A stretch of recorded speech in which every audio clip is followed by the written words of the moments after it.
আমি যে টপিকটা নিয়ে আজকে আলোচনা করব সেটা হচ্ছে prophetic mindset through the lens of Seerah or through the lens of Sunnah. রাসূল সাল্লাল্লাহু আলাইহি ওয়াসাল্লাম ওনার মাইন্ডসেট কেমন ছিল? মাইন্ডসেট শব্দটার সাথে আমরা মোটামুটি পরিচিত না, সবাই কি বলেন? মাইন্ডসেট মানে কি? মনস্তত্ত্ব, তাই তো? মানুষের মেন্টাল অ্যাটিটিউড, সে যেভাবে ভাবে, যেভাবে চিন্তা করে, একটা মানুষ তার চারপাশের জগৎটাকে যেভাবে দেখে, যেভাবে ভাবে, যেভাবে চিন্তা করে এবং যেভাবে সে সিদ্ধান্ত নেয়, এটাকে বলে তার mindset, the way of thinking. তো রাসূলুল্লাহ সাল্লাল্লাহু আলাইহি ওয়া আলিহি ওয়াসাল্লামের মাইন্ডসেট কেমন ছিল? তিনি বিভিন্ন সিচুয়েশনে কিভাবে সিচুয়েশনটাকে ডিল করতেন, ওনার অ্যাপ্রোচ কেমন ছিল, কোন পরিস্থিতিতে কিভাবে রিয়্যাক্ট করতেন, কিভাবে রেসপন্স করতেন, কিভাবে থিঙ্ক করতেন, কিভাবে ডিসিশন মেকিং করতেন, এই টোটাল বিষয়টাকে আজকে আমরা prophetic mindset through the lens of সিরাতে কভার করবার চেষ্টা করবো ইনশাআল্লাহ। একটু ভারী টপিক, তারপরে খুব সহজ করে উপস্থাপন প্রেজেন্টেশন করতে পারলে এটা বোঝা যাবে ইনশাআল্লাহ বিইذنিল্লাহ। তাহলে আমি প্রায় রাসূল সাল্লাল্লাহু আলাইহি ওয়াসাল্লামের মাইন্ডসেট বোঝানোর জন্য সিরাতে ঢুকে যাব, মানে রাসূল সাল্লাল্লাহু আলাইহি ওয়াসাল্লামের আসিরা আল আতিরা আল মুবারাকা, ওনার বায়োগ্রাফিতে প্রবেশ করব এবং সেখান থেকে রেফারেন্সগুলো শেয়ার করব আপনাদের সাথে, এবং সুন্নাহ থেকে রেফারেন্স শেয়ার করব, যাতে করে আমাদের কাছে ক্লিয়ার হয় যে ওনার মাইন্ডসেটটা কেমন, দৃষ্টিভঙ্গি কেমন। আমরা অনেককে বলি না যে দৃষ্টিভঙ্গি বদলান তো জীবন বদলে যাবে, এটা বলি না আমরা? তার মানে এটা খুব গুরুত্বপূর্ণ, মাইন্ডসেট খুব গুরুত্বপূর্ণ। আমরা প্রফিটিক মাইন্ডসেট নিয়ে কথা বলবো ইনশাআল্লাহ। আমি আমার রিসার্চে 12টা মাইন্ডসেট খুঁজে পেয়েছি, based on my personal research. আরও কিছু মাইন্ডসেট থাকতে পারে, কিন্তু মেইনলি ঘুরে ফিরে এই 12টার মধ্যেই সীমাবদ্ধ রাসূল সাল্লাল্লাহু আলাইহি ওয়াসাল্লামের মাইন্ডসেট। সেই 12টা মাইন্ডসেট কি আমি পয়েন্টগুলো উল্লেখ করে আমি মূল আলোচনাতে প্রবেশ করছি। প্রথম হচ্ছে গড সেন্ট্রিক মাইন্ডসেট, 2 নম্বরে ভিশন ওরিয়েন্টেড, 3 নম্বরে উইজডম ড্রিভেন, 4 নম্বরে রিফর্ম সেন্ট্রিক, 5 নম্বরে ওপেন মাইন্ডেড, 6 নম্বর এন্টারপ্রেনাল, 7 নম্বর কনসিডারেট, 8 নম্বর ট্রান্সপারেন্ট, 9 নম্বর এপ্রিসিয়েটিভ, 10 নম্বর হচ্ছে ফ্লেক্সিবল, 11 নম্বর অপটিমিস্টিক, 12 নম্বর হচ্ছে resilient. Based on my research, আমার ক্ষুদ্র গবেষণায় আমি খুঁজে পেয়েছি যে রাসূল সাল্লাল্লাহু আলাইহি ওয়াসাল্লাম এই ধরনের মানসিকতার অধিকারী ছিলেন, এই অ্যাপ্রোচের অধিকারী ছিলেন। প্রথম যেই মাইন্ডসেটটা নিয়ে আমরা আলোচনা করব সেটা হচ্ছে গড সেন্ট্রিক মাইন্ডসেট বা আল্লাহ সেন্ট্রিক মাইন্ডসেট। অর্থাৎ রাসূল সাল্লাল্লাহু আলাইহি ওয়াসাল্লাম যে কোনো কাজে তিনি আল্লাহ তাআলাকে ফিল করতেন, সব কিছু ছিল আল্লাহ তাআলা কেন্দ্রিক। যাই তিনি করতেন না কেন, একজন মহান সত্তার সন্তুষ্টির জন্যই তিনি সেটা করতেন। তিনি কে? আওয়াজ করে বলুন, তিনি কে? আল্লাহ সুবহানাহু ওয়া তাআলা।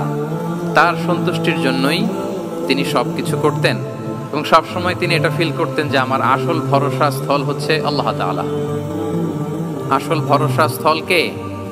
আল্লাহ তাআলা। এবং আল্লাহকেই তিনি ওনার নিজের অভিভাবক হিসেবে সবসময় চিন্তা করতেন এবং তার দয়ার পরশেই যে আমরা বেঁচে আছি, তিনি যে আমাকে আগলে রেখেছেন, সার্বক্ষণিক এটাকে মনের মধ্যে ধারণ করা, সবসময় এই চিন্তাটা ভেতরে লালন করা, এটাকেই বলে গড সেন্ট্রিক মাইন্ডসেট বা আল্লাহ সেন্ট্রিক মাইন্ডসেট।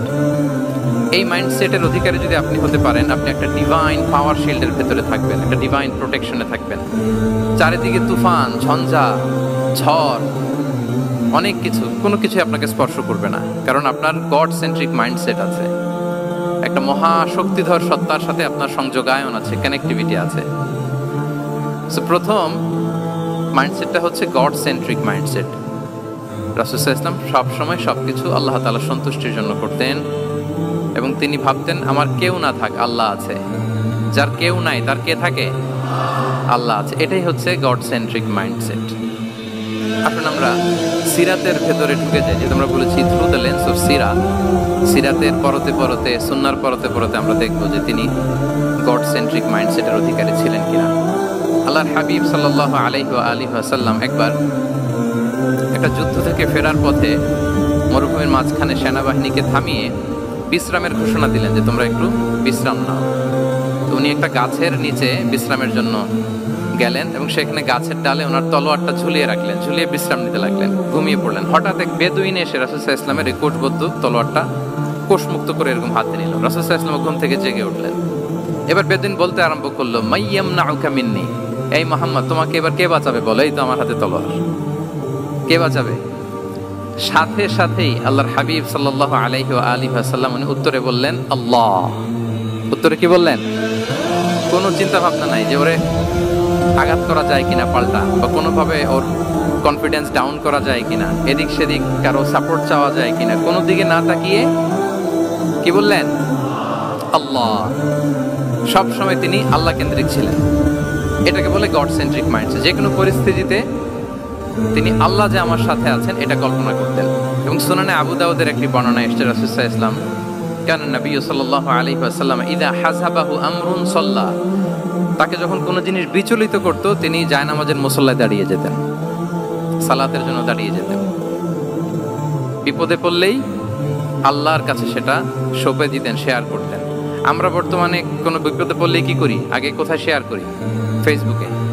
আসলে করা উচিত কার সাথে? হ্যাঁ, আমার স্ত্রীর সাথে শেয়ার করার আগেও শেয়ার করব কার সাথে? আমার বন্ধুর সাথে শেয়ার করার আগেও শেয়ার করব কার সাথে? আল্লাহর সাথে।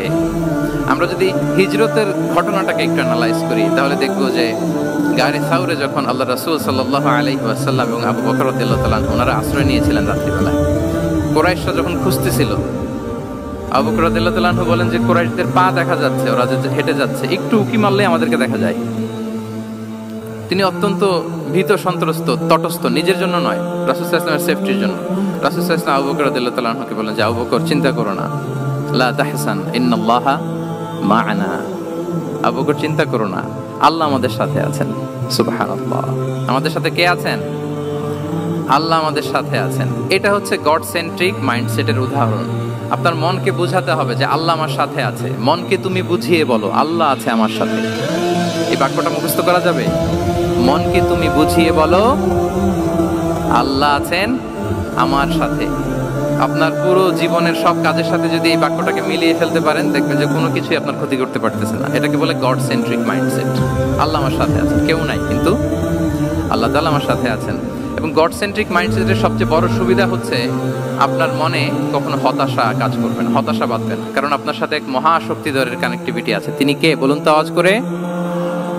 তিনি আল্লাহ। হতাশা আসবে না। এই যে আমাদের জাতীয় জীবনের এখন সবচাইতে বড় বড় সমস্যাগুলোর যদি আমরা লিস্ট করি, একটা বড় সমস্যা হচ্ছে ডিপ্রেশন, তাই না? আমরা ডিপ্রেশনে ভুগি না? আপনাদের ডিপ্রেশন হয় কখনো? আচ্ছা, ডিপ্রেশন কাকে বলে আগে বলি। ডিপ্রেশন হচ্ছে আপনার আর আপনার রবের মাঝে যে দূরত্ব, এটার নাম ডিপ্রেশন। আই রিপিট, আমার আর আমার রবের মাঝে যে গ্যাপ, আমাদের সম্পর্কের যে দূরত্ব, এটার নাম কি? ডিপ্রেশন। আপনি যত আল্লাহর সাথে সম্পর্ক জোরদার করতে পারবেন, ডিপ্রেশন আপনার থেকে দৌড়ে পালাবে। এজন্য আমাদের বিশ্বাসীদের জীবনে কোনো ডিপ্রেশন নাই। আছে? আমাদের ডিকশনারিতে কোনো ডিপ্রেশন আছে বলেন তো? আমাদের সাথে আল্লাহর সম্পর্ক কেমন বলেন? মজবুত? আলহামদুলিল্লাহ পড়ুন সবাই। তাহলে ডিপ্রেশন হচ্ছে আপনার আর আপনার রবের মাঝে যে দূরত্ব, এই দূরত্ব দূর করে দেন, ডিপ্রেশন আপনিই পালাবে। আমরা আরো কিছু সিরাত থেকে ইনসিডেন্ট নিয়ে দেখি যে গড সেন্ট্রিক মাইন্ডসেটটা কেমন। দ্বিতীয় হিজরিতে যে বদরের যুদ্ধ হলো, সে বদরের যুদ্ধে ইবনে মাসউদ রাদিয়াল্লাহু তাআলা আনহু তিনি বর্ণনা করেন যে আল্লাহ রাসূল সাল্লাল্লাহু আলাইহি ওয়াসাল্লাম আগামীকাল যুদ্ধ এর আগের দিন রাতে তিনি হাত তুলে এরকম দোয়া করতেছিলেন। আমরা তো এইভাবে দোয়া করি। আল্লাহর হাবিব সাল্লাল্লাহু আলাইহি ওয়া আলিহি ওয়াসাল্লাম তিনি দোয়া করতে করতে ইমোশনালি হাত এরকম উঁচু করে, হাত্তা ইউরা বায়াদু ইবতাইহি, বগলে শুভ্রতা দেখা যাচ্ছিল। উনি দোয়া করতেছিলেন আল্লাহুম্মা আনজিজ লি মা ওয়া'আতানি, আল্লাহুম্মা আতিনি মা ওয়া'আতানি, আল্লাহ তুমি যে বিজয় দিবে বলে প্রতিশ্রুতি করেছিল ওই বিজয় আমাদেরকে দাও, ওই ভিক্টরি আমাদেরকে দাও। দোয়া করছিলেন। সাইয়েদনা আলী রাদিয়াল্লাহু তাআলা আনহু উনি বর্ণনা করছেন যে বদরের যুদ্ধের আগের রাতে আমরা সবাই ঘুমোচ্ছিলাম, কিন্তু রাসূল সাল্লাল্লাহু আলাইহি ওয়াসাল্লামকে দেখলাম যে না, উনি হাত তুলে শুধু আল্লাহর কাছে কান্না করছেন, দোয়া করছেন। আবু বকর রাদিয়াল্লাহু তাআলা আনহু উনি বলেন যে আমি যে দেখলাম যে তিনি ফজর পর্যন্ত দোয়া চালিয়েই যাচ্ছিলেন, দোয়া চালিয়েই যাচ্ছিলেন, দোয়া কন্টিনিউ করছিলেন তিনি। এবং দোয়া করতে করতে রাসূল সাল্লাল্লাহু আলাইহি ওয়াসাল্লাম এতটাই ইমোশনাল হয়ে গেলেন যে ওনার গায়ের চাদরটা নিচে পড়ে গেল। আবু বকর রাদিয়াল্লাহু তাআলা আনহু যে বলেন ইয়া নবী আল্লাহ কাফাকা মুনাশাদাতুকা রাব্বাক ফাইন্নাহু সায়ুনজিজু লাকা মা ওয়া'দাক, হে নবী যথেষ্ট, এনাফ ইজ এনাফ, অনেক হয়েছে নবী, আন্না, আর কাঁদতে হবে না, আপনার রব আপনাকে ভিক্টরি বা বিজয় দান করবে ইনশাআল্লাহ। তাহলে দেখেন যুদ্ধের আগের রাতে সেনাপ্রধান কি করে? এই কৌশল ওই কৌশল, কোন দিক দিয়ে অ্যাটাক করা যাবে, ওয়ার স্ট্র্যাটেজি ঠিক করে, তার সাথে যারা আছে তাদের সাথে পরামর্শ করে। কিন্তু রাসূল সাল্লাল্লাহু আলাইহি ওয়াসাল্লাম সব কিছু সেট করে দিয়ে কার সাথে কানেক্টিভিটি করেছেন বলুন তো? আল্লাহর সাথে। This is called God centric mindset, Allah centric mindset. আমার হৃদয়টা সবসময় কার সাথে জুড়ে থাকবে? আল্লাহর সাথে, কারণ উনি ছাড়া আমার কোনো ঠিকানাই নেই। তাহলে এই মেন্টালিটি যদি আমরা ধারণ করতে পারি, এটাকে বলে গড সেন্ট্রিক মাইন্ডসেট। তাহলে রাসূলুল্লাহ সাল্লাল্লাহু আলাইহি ওয়া আলিহি ওয়াসাল্লামের যে 12টা মাইন্ডসেটের কথা আমরা বলেছি, তার প্রথমটা হচ্ছে গড সেন্ট্রিক। আল্লাহ তাআলা আমাদেরকে গড সেন্ট্রিক মাইন্ডসেট দান করুন। আমরা যে কোনো পরিস্থিতিতে যেভাবেই থাকি না কেন, আমরা বিপদে আপদে সবসময় ভরসা রাখবো কার উপর? এটাই হচ্ছে গড সেন্ট্রিক বা আল্লাহ সেন্ট্রিক মাইন্ডসেট। আচ্ছা, 2 নাম্বার মাইন্ডসেট হচ্ছে vision oriented mindset. Vision oriented mindset মানে হচ্ছে যার মধ্যে দূরদর্শিতা আছে, ফার সাইটেডনেস আছে, who can anticipate the future, যে ভবিষ্যৎ আগাম অনুমান করে ফেলতে পারে, সামনের পরিস্থিতিকে আগাম অনুমান করতে পারার যে যোগ্যতা বা দীর্ঘমেয়াদী চিন্তা করতে পারার যে ক্যাপাসিটি, এটাকে বলে ভিশন ওরিয়েন্টেড মাইন্ডসেট। এটা আল্লাহ রাসূল সাল্লাল্লাহু আলাইহি ওয়া আলিহি ওয়াসাল্লামকে আল্লাহ তাআলা দান করেছেন। উনি ভবিষ্যৎকে আগাম বুঝতে পারতেন, আগাম অনুমান করতে পারতেন, এবং সে অনুযায়ী তিনি স্ট্র্যাটেজি, প্ল্যান, পরিকল্পনা এটা তিনি সাজাতে পারতেন। এটাকে বলে ভিশন ওরিয়েন্টেড মাইন্ডসেট। এবার আসুন আমরা সিরাতের কিছু ইনসিডেন্টকে সামনে নিয়ে আসি যে তিনি কিরকম ভিশন ওরিয়েন্টেড মাইন্ডসেটের অধিকারী ছিলেন। আমরা সবাই হুদাইবিয়ার ঘটনা জানি না? কত হিজরিতে ঘটেছিল বলুন তো সবাই? 6ষ্ঠ হিজরিতে। লাকাদ সাদাকাল্লাহু রাসূলাহুর রুইয়া বিল হক লাতাদখুলুন্নাল মাসজিদাল হারামা ইনশাআল্লাহু আমিনিন।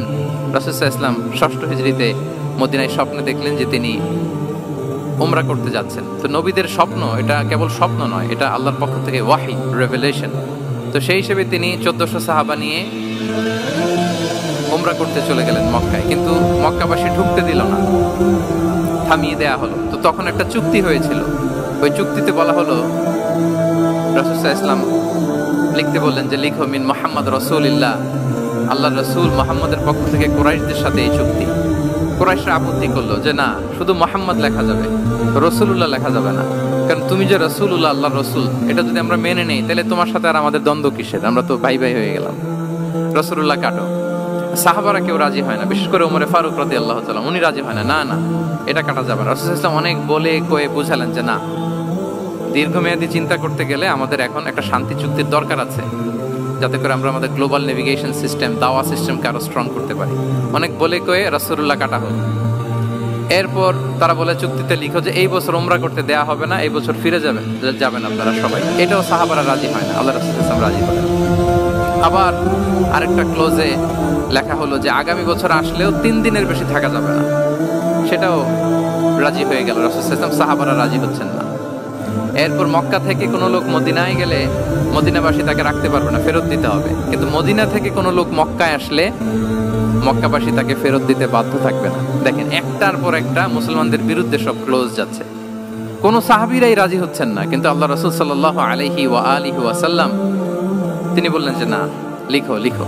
উমর ফারুক রাদিয়াল্লাহু তাআলা আনহু এতটাই রাগান্বিত হলেন, তিনি প্রশ্ন করলেন, ইয়া রাসূলুল্লাহ, আলাইসা আনতা নাবিয়্যুন হক, আপনি এই যে কম্প্রোমাইজের পর কম্প্রোমাইজ করে যাচ্ছেন, আপনি কি সত্য নবী নন, সত্য রাসূল নন? আলাসনা আলা দীনিন হক, আমরা কি সত্যের উপর প্রতিষ্ঠিত নই? আলাইসাল কুরআনু কিতাবুন হক, তো সব যদি সত্য হয় আপনি কেন এগুলো মানছেন? রাসূল সাল্লাল্লাহু আলাইহি ওয়াসাল্লাম বললেন যে ওমর, তুমি বাদশাহ না, মেনে নাও। মেনে নিলেন, এবং এই মেনে নেওয়াটাকে আল্লাহ ভিক্টরি বলে ঘোষণা দিলেন, বিজয় বলে। আল্লাহু আকবার। ইন্না ফাতাহনা লাকা ফাতহাম মুবিনা। এবং হুদাইবিয়ার এই সন্ধি থেকেই বেসিক্যালি মক্কা বিজয় ওইদিকে ত্বরান্বিত হয়েছে গতি প্রবাহটা। কারণ রাসূল সাল্লাল্লাহু আলাইহি ওয়াসাল্লাম অনেক দূর দেখেছেন, সাহাবারাই সামনের কিছু বিষয়ে তারা খেয়াল করছেন, কিন্তু রাসূলুল্লাহ সাল্লাল্লাহু আলাইহি ওয়াসাল্লাম তিনি অনেক দূর দেখতে পাচ্ছেন। আচ্ছা বলেন, 3 তলার উপর থেকে একজন একটা ভিউ দেখতে পায়, আর 30 তলা উপর থেকে আরেকজন একটা কন্ডোমিনিয়ামের উপর থেকে একটা পানোরামিক ভিউ দেখতে পায়, দুইজনের ভিউ দেখা কি একরকম হয়? বলেন, একরকম হবে? কখনোই হবে না। তাহলে 30 তলার উপর থেকে যিনি দেখবে তিনি একটা পানোরামিক ভিউ দেখবে, দ্য টোটাল সিনারিও তার কাছে ক্রিস্টাল ক্লিয়ার হবে, যেটা সাহাবা রিদওয়ানুল্লাহি তাআলা আলাইহিম আজমাইন ওনাদের কাছে ক্লিয়ার ছিল না।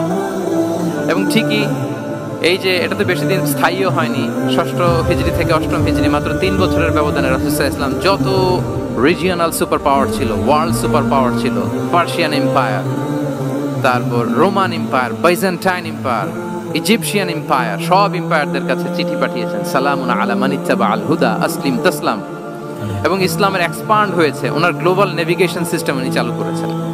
এর কারণ কি? উনি ছিলেন ভিশন ওরিয়েন্টেড মাইন্ডসেটের অধিকারী, দূরদর্শী, অনেক দূর দেখতে পেতেন, অনেক দূর তিনি দেখতে পেতেন, দীর্ঘমেয়াদী তিনি পরিকল্পনা করতে পারতেন। এটা হচ্ছে ভিশন ওরিয়েন্টেড মাইন্ডসেট যারা হয় তাদের ক্যারেক্টারিস্টিক্স বা ফিচার।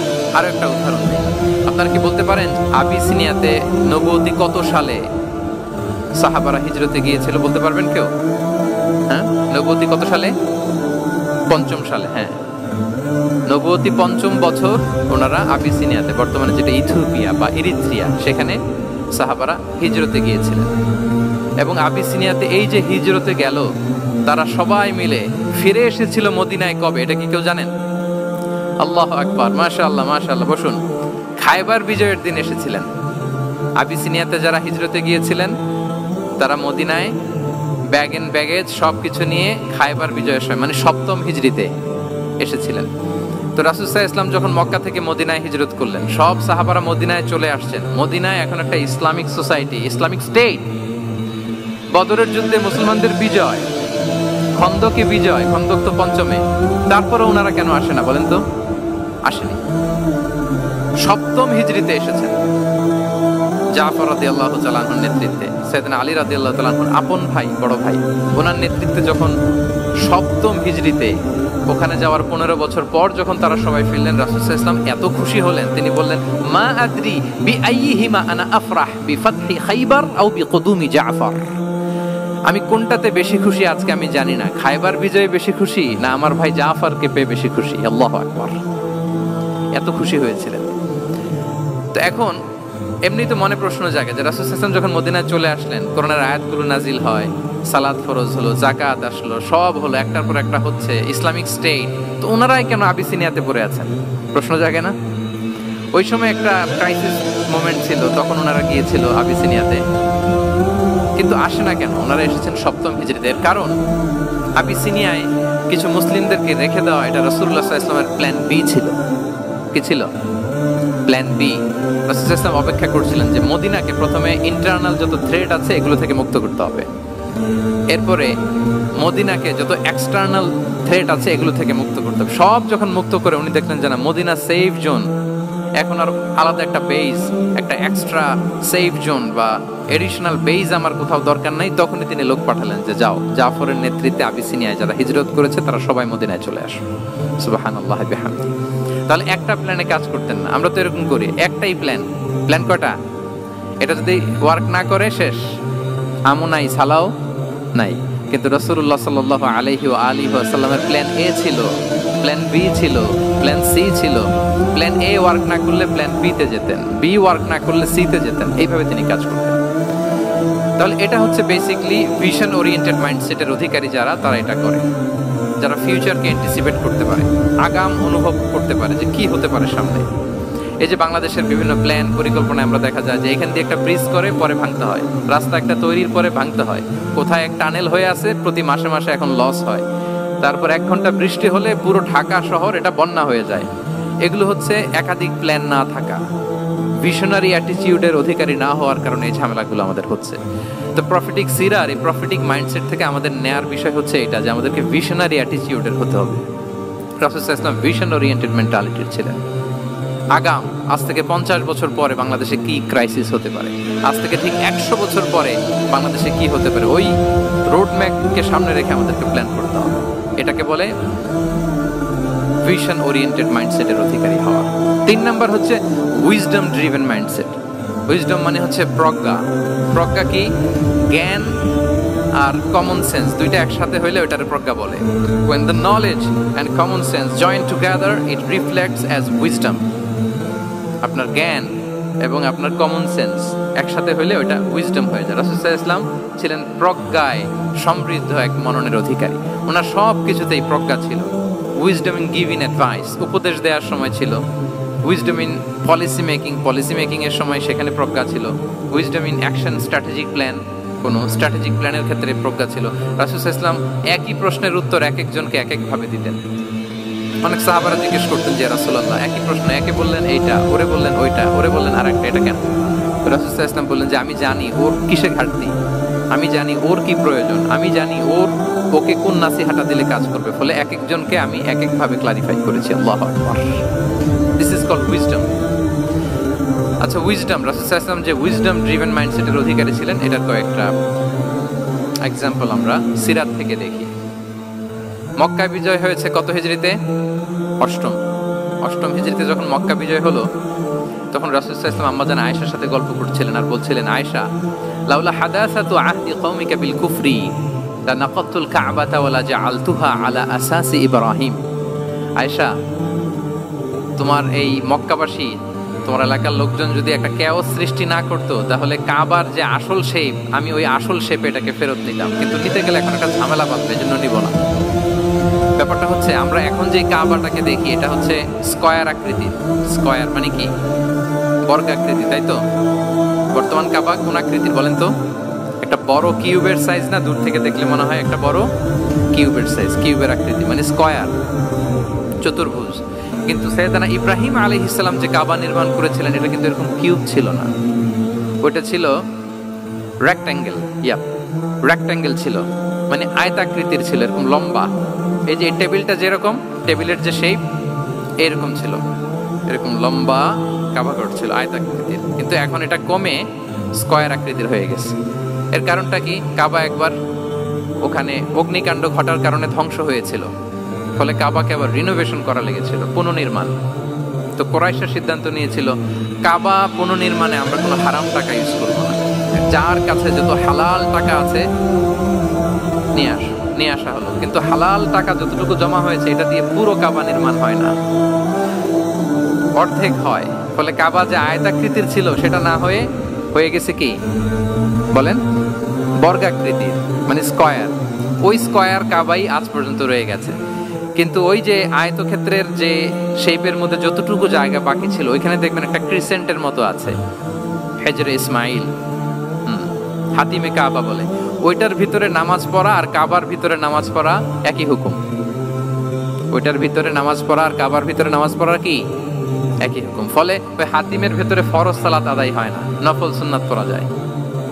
এমনকি কাবার ভেতরেও ফরজ সালাত আদায় করলে আদায় হবে না, কারণ নামাজের ফরজের মধ্যে একটা ফরজ হচ্ছে ইলা জিহাতিল কাবা, টু দ্য ডাইরেকশন অফ কেবলা। আপনার কেবলা মুখী হইতে হবে।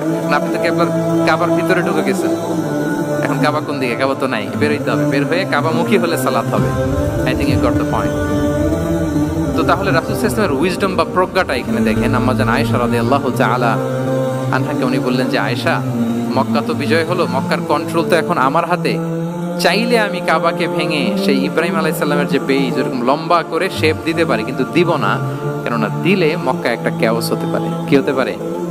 কারণ তারা একেবারে ভেরি রিসেন্ট মুসলমান হয়েছে, তারা না বুঝেই বলবে যে সেই আদি কাবা, মুহাম্মদ এই কাবার অপমান করেছে, কাবাকে ভুলুণ্ঠিত করেছে, সম্মানকে নষ্ট করেছে, এরকম একটা কোশ্চেন রাইজ করতে পারে। এই জন্য আমি করলাম না।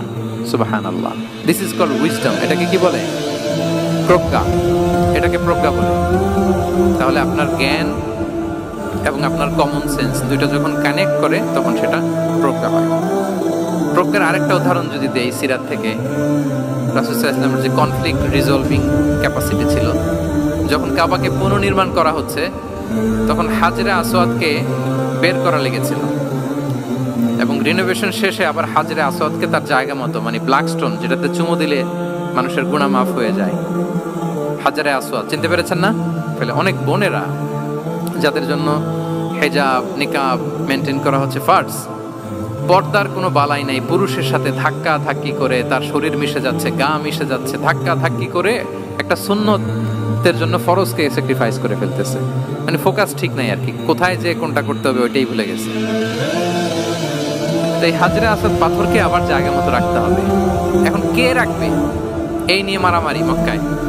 বড় বড় চারটা গোত্র বলে, এই গোত্র বলে আমি রাখবো, এই গোত্র বলে আমি রাখবো, আরেক গোত্র বলে রক্তের গঙ্গা বইয়ে দেবো মক্কায়, কিন্তু এই সম্মান অন্যকে নিতে দিব না, কারণ ইটস ভেরি প্রেস্টিজিয়াস ইস্যু। যা আমাদের গোত্র এই ব্ল্যাক স্টোন হাজরে আসওয়াদকে নিয়ে জায়গা মতো রেখেছে, এটা কাউকে দিব না। তো সবাই যখন মারমুখী, তখন আল্লাহ রাসূল সাল্লাল্লাহু আলাইহি ওয়া আলিহি ওয়াসাল্লাম তিনি সমাধান দিলেন যে মারামারির দরকার নাই, একটা চাদর নিয়ে আসো। নিয়ে আসা হলো। 4 গোত্রের 4 লিডারকে বললেন চাদরের 4 কোণা ধরো। চারজন চার কোনা ধরলো, রাসূল সাল্লাল্লাহু আলাইহি ওয়াসাল্লাম তিনি পাথরটা নিয়ে মাঝখানে রাখলেন। এবার চার নেতাকে বললো, আসো, জাতীয় চার নেতা চলে আসো, কাবার সামনে চলে আসলো। এরপরে আল্লাহ রাসূল সাল্লাল্লাহু আলাইহি ওয়াসাল্লাম ওনার মোবারক হাত দিয়ে, বরকতময় হাত দিয়ে হাজরা আসওয়াদকে নিয়ে নিজ হাতে রাখলেন। এবার সবাই হ্যাপি, কারণ অংশগ্রহণ করতে পারছে। আসলে সব মূল স্ট্যাটাস কিন্তু চলে গেছে রাসূলের দিকে, নাকি? ওরা তো এটা টাচও করতে পারেনি, পারছে? ওরা চাদর ধরেই হ্যাপি, কিন্তু পাথরটা ধরেছিল কে? রাসূল সাল্লাল্লাহু আলাইহি ওয়াসাল্লাম। চাদরে রেখেছিল কে? রাসূল সাল্লাল্লাহু আলাইহি ওয়াসাল্লাম। চাদর থেকে নিয়ে আবার কাবা ঘরে সেট করেছিল কে? রাসূলুল্লাহ সাল্লাল্লাহু আলাইহি ওয়া আলিহি ওয়াসাল্লাম। এভাবে উনি কনফ্লিক্ট রিজলভ করতেন থ্রু হিজ উইজডম, ওনার প্রজ্ঞার মধ্য দিয়ে।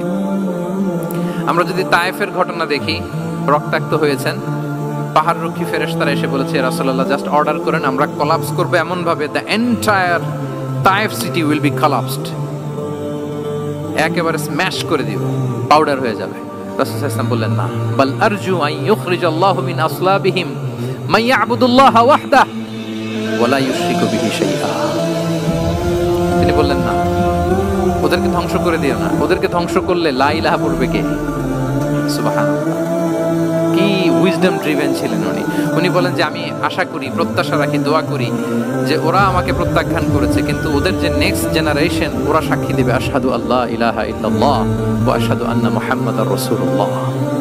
এবং তাই হয়েছে। এখন তায়েফে যান, চারদিক থেকে আল্লাহু আকবার ধ্বনিতে মুখরিত তায়েফ, এবং এত চমৎকার শহর, এটা একটা টুরিস্ট ডেস্টিনেশন হয়ে গেছে। সৌদি আরবিয়াতে যারা যায়, তায়েফ না গেলে লোকদের ভালো লাগে না। ঠান্ডা, সবুজ শ্যামল, রেইনফল হয়, ফলমূল পাওয়া যায়। আব্দুল্লাহ ইবনে আব্বাস রাদিয়াল্লাহু তাআলা আনহুর স্মৃতিধন্য মসজিদ আছে, অনেকগুলো ইউনিভার্সিটি আছে, ইসলামিক ইনস্টিটিউশন আছে। এই যে নয়নাভিরাম তায়েফ, এটা রাসূল সাল্লাল্লাহু আলাইহি ওয়াসাল্লামের উইজডমের ফসল। ওই দিন যদি রাগের চোটে বলতো যে হ্যাঁ দাও, স্ম্যাশ করে দাও, তাইলে এই যে যারা শাহাদা পড়েছে, মুসলিম হয়েছে, এটা কিন্তু হতো না। তাহলে এটা হচ্ছে রাসূল সাল্লাল্লাহু আলাইহি ওয়াসাল্লামের প্রজ্ঞার একটা উদাহরণ। আর একটা উদাহরণে যাই। রাসূল সাল্লাল্লাহু আলাইহি ওয়াসাল্লাম যখন আকাবার দ্বিতীয় শপথ করে ফেললেন ইয়াসরিববাসীর সাথে, তখন মদিনা হয়নি। তো তখন মদিনাবাসী বলল যে রাসূলুল্লাহ, আপনি তো এখনো হিজরত করবেন না, তো আমাদেরকে কোরআন শিখাবে কে, সালাত শিখাবে কে? আপনি একজন দায়ী পাঠান, আমাদের সাথে একজন টিচার দেন। রাসূল সাল্লাল্লাহু আলাইহি ওয়াসাল্লাম তখনও মদিনাতে হিজরতে যাননি, আমাদের সাথে একজন দায়ী পাঠাবেন। তো রাসূল সাল্লাল্লাহু আলাইহি ওয়াসাল্লাম একজনকে দায়ী হিসেবে পাঠিয়েছিলেন। বলেন ওই দায়ীর নাম কি? কি নাম? মুসআব ইবনে উমাইর রাদিয়াল্লাহু তাআলা আনহু, যিনি উহুদের যুদ্ধে শহীদ হয়েছিলেন, উনাকে পাঠিয়েছিলেন। দেখেন, উনি আবু বকর রাদিয়াল্লাহু তাআলা আনহুকে পাঠান নাই, পাঠিয়েছেন ওমর ফারুককে, ওসমান রাদিয়াল্লাহু তাআলা আনহু, আলী রাদিয়াল্লাহু তাআলা আনহু, কাউকে পাঠাইছেন? কারে পাঠালেন? মুসআবকে। এর কারণ হচ্ছে উনি দেখতে খুব স্মার্ট ছিলেন, খুব ড্যাশিং ফেসের অধিকারী ছিলেন, মক্কার এলিট ফ্যামিলির একজন যুবক ছিলেন, এবং উনি সবচেয়ে দামি দামি পারফিউম কালেক্ট করে ওইটা দিতেন। উনি মক্কার কোনো রাস্তা দিয়ে হেঁটে গেলে লোকজন বুঝতো এই রাস্তা দিয়ে কিছুক্ষণ আগে হেঁটে গিয়েছে মুসআব ইবনে উমাইর। সুবহানাল্লাহ। আমরা বাংলায় বলি না যে আগে দর্শনদারি পরে গুণবিচারী? এই কথাটার সাথে পরিচিত আপনারা? আগে দর্শনদারি পরে গুণবিচারী। আল্লাহ তাআলা এক একজনকে আমাদেরকে এক এক অবয়বে সৃষ্টি করেছেন। হুয়াল্লাযী ইউসাউবিরুকুম ফিল আরহামি কাইফা ইয়াশা। আল্লাহর একটা নাম হচ্ছে তিনি আল মুসাউবির, দ্য ডিজাইনার। মায়ের গর্ভে থাকতেই আমাদের কার চেহারা, কার কণ্ঠস্বর, কার স্কিন কালার, কে কিরকম হব, সব ফিক্স তিনি ঠিক করে দিয়েছেন। এটা আল্লাহর দেয়া। কিন্তু রাসূল সাল্লাল্লাহু আলাইহি ওয়াসাল্লামের উইজডমের ব্যাপার হচ্ছে তিনি আবু বকর রাদিয়াল্লাহু তাআলা আনহু, ওমর রাদিয়াল্লাহু তাআলা আনহু, ওসমান আলী, কাউকে চুজ না করে কাকে পাঠালেন? মুসআব ইবনে উমাইরকে। যে তাকে দেখলেই সবাই আগে পাগল হয়ে যায়, মানে ইমপ্রেস হয়ে যায়। হ্যাঁ, ফার্স্ট ইমপ্রেশনটা তার খুব ভালো, খুব ভালো। উনি মুসআব ইবনে উমাইরকে পাঠালেন, এবং যেই প্ল্যান সেই কাজ। উনি যে পুরো মদিনা কাঁপায় ফেলছেন, মাশাআল্লাহ।